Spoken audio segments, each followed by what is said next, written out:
Hello, my dear friends.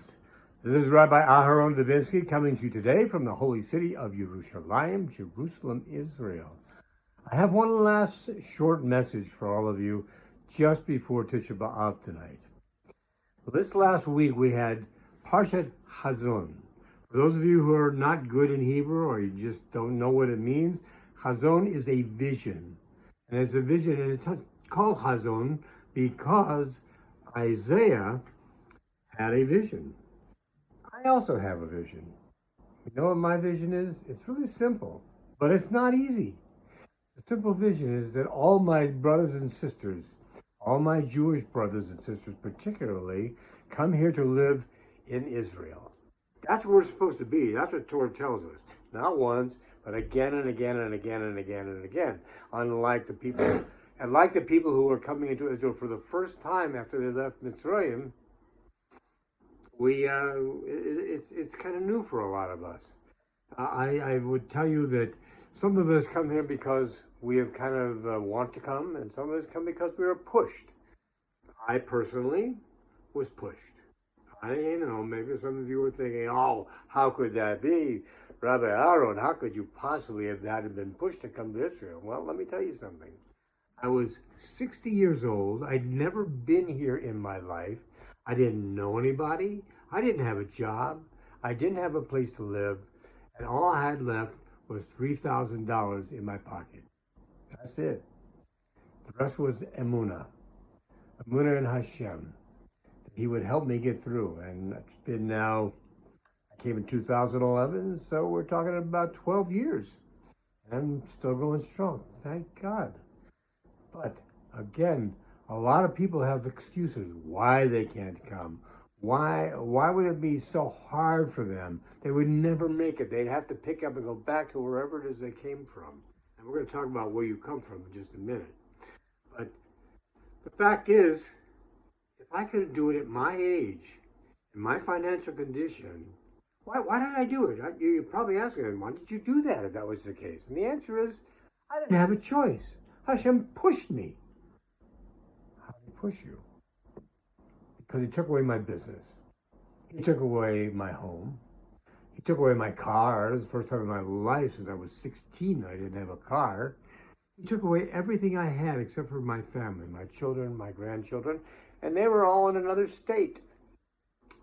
A state that, by the way, I didn't want to go live in. I wanted to be close to them, but I really didn't like where they lived. So I did the only thing. I said, Hashem, what is it you want from me? And the answer came to me like a shot out of the blue. Why should you go to Israel? I thought, at my age, in my financial position, I would starve to death. And then a question came into my head. Aharon, where's your emunah? So I muscled it all up, put everything I had together. I packed a few things I was taking, mostly books, my piano and an armoire and a radio. And I packed it all up and sent it to Israel. And when I got here, by the way, I had $3,000. I told you that. What I didn't tell you is I went out and you might think foolishly, I spent what I had to on a new set of tefillin, so I'd have a pair of Rabbi and Tom as well as regular tefillin here. Okay? So I did all this stuff to be here. And I have to tell you, I've never been happier in my life. I've never felt more fulfilled in my life. Maybe you don't come from the United States. I came from Miami Beach. There's a lot of people who would say, are you out of your mind? You left Miami Beach to go to Israel? Yes. I've never been happier.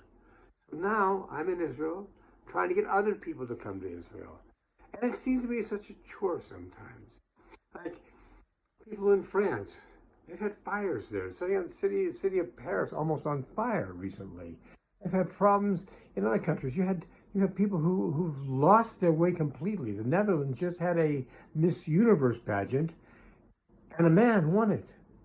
Now, that's a kind of a hard thing to admit for your country, is that the most beautiful woman there is a guy. Okay? Not going to sit here and have a discussion about all that, trans anything, but I'm going to say people are losing their ways.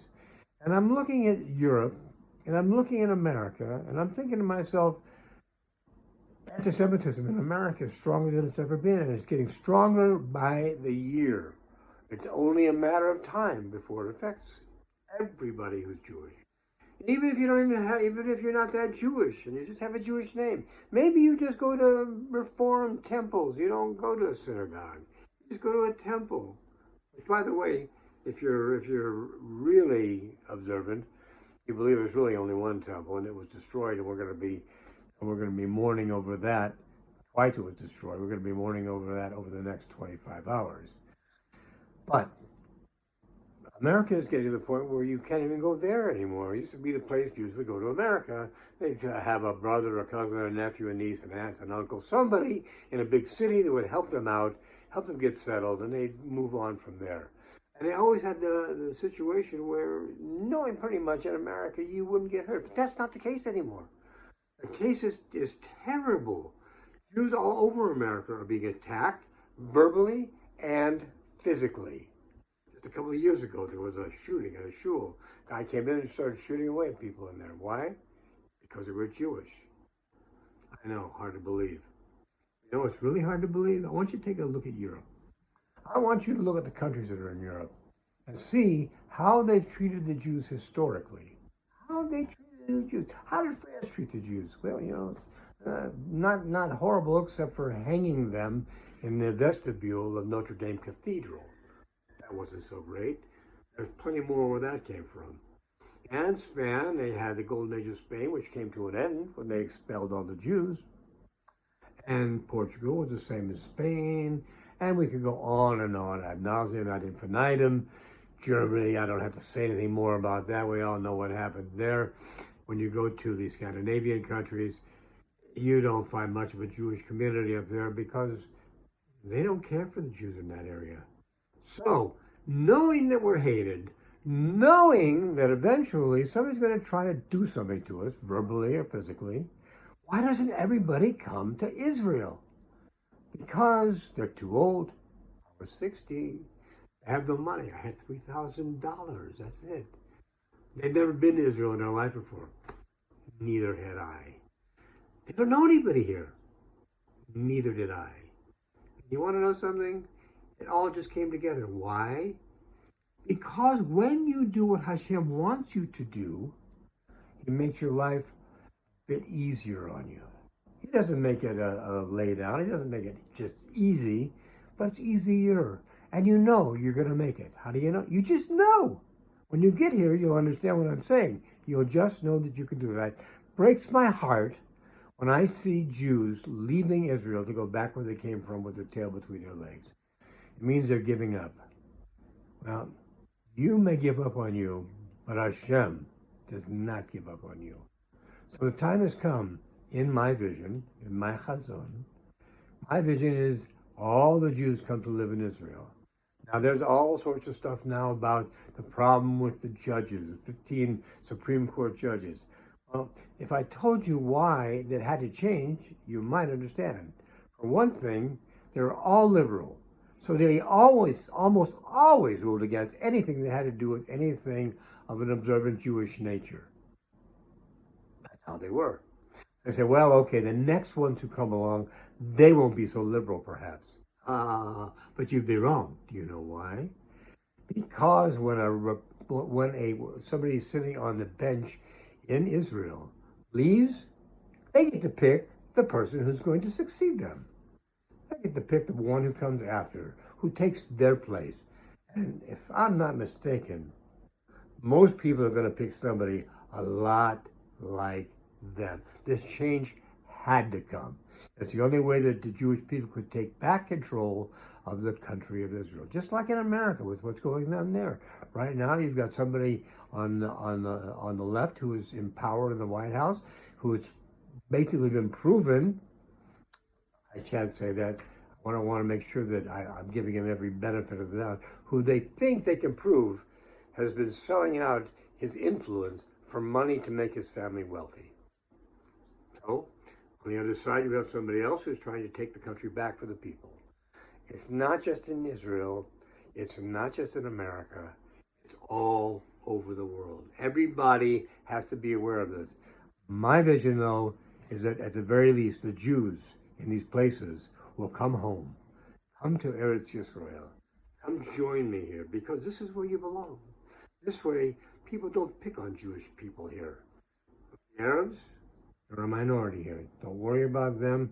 We have a really, really great defense team here.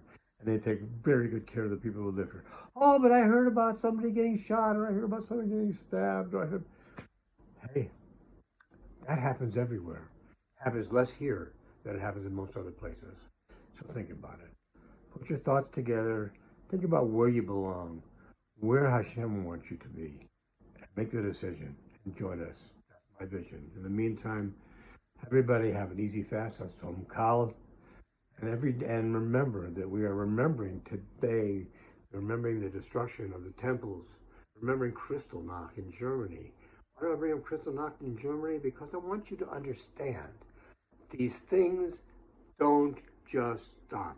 If they've happened, they'll happen again and again and again. And we're supposed to be very smart people, so let's learn from the mistakes of the past. Let's learn from the things in the past that were against us, and let's go where we belong. You be well, my friends. God bless, and have a great week after Tisha B'Av.